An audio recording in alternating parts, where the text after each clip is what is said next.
Bro Daaku Maharaj cinematic release నాకైతే నిజంగా చాలా బాగా నచ్చింది. బ్లాక్ బాస్టర్ ఇప్పటి వరకు అయితే సంక్రాంతి బ్లాక్ బాస్టర్ అయితే ఇంకా సంక్రాంతికి వస్తున్న మూవీ ఎలా ఉందో చూసుకోవాలి బ్రో. ఒకటి ఇప్పుడు మనకు బాలకృష్ణ గారి సినిమాలు అంటే మనము సమరసింహారెడ్డి, నరసింహనాయుడు, లేకపోతే సింహ, లెజెండ్, అఖండ ఇవన్నీ మనం లైన్ 1 లో మనం ఎలా పడతామో డాకు మహారాజ్ కూడా ఆ లిస్ట్ లో జాయిన్ అవుతుంది అనమాట.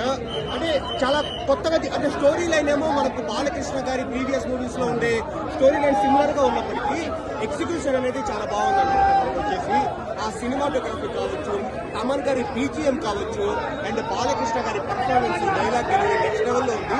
అంటే ఈ డాకు మహారాజ్ సినిమాలో వచ్చేసి లార్జర్ దాన్ లైఫ్ హీరోయిజం ఉంటుంది, ఇంటెన్స్ యాక్షన్ ఉంటుంది, పవర్ ప్యాక్ డైలాగ్స్ ఉంటుంది, ఎలక్ట్రిఫైయింగ్ పర్ఫార్మెన్స్ బై బాలకృష్ణ గారు ఉంటుంది, and at the same time beautiful relationship అనమాట. లైక్ ఒక డాటర్ అంటే లైక్ ఎలా అంటే ఇంకా మేనమామ మేనకోట రిలేషన్షిప్ లాగా ఒక మంచి రిలేషన్షిప్ ఉంటుంది. సో ఓవరాల్ గా ఫస్ట్ హాఫ్ ఫ్యాన్స్ కోసము, second half fans plus family కోసము తీసారు మూవీ వచ్చేసి. సో బాగుంది బ్రో. సెకండ్ హాఫ్ కూడా చాలా బాగుంది. ఫస్ట్ హాఫ్ అయితే నెక్స్ట్ లెవెల్. సో హ్యాపీగా వచ్చి చూడొచ్చు. ఇప్పటి వరకు అయితే గేమ్ చేంజర్ కంటే ఇది చాలా బెటర్ గా ఉంది. బాగుంది. అన్ఎక్స్పెక్టెడ్ బాబీ కెరీర్ లో బెస్ట్ ఫిల్మ్ అవుతుంది. సో ఇంతకు ముందు వరకు వాల్తేరు గిరయ్య ఉంది అనమాట. సో ఇప్పటి వరకు అయితే బాబీ కెరీర్ లో బెస్ట్ మూవీ ఏంటంటే డాకు మహారాజ్ అవుతుంది. అండ్ సీరియస్లీ డైలాగ్స్ కూడా మనకు వచ్చేసి నెక్స్ట్ లెవెల్లో ఉన్నాయి బ్రో.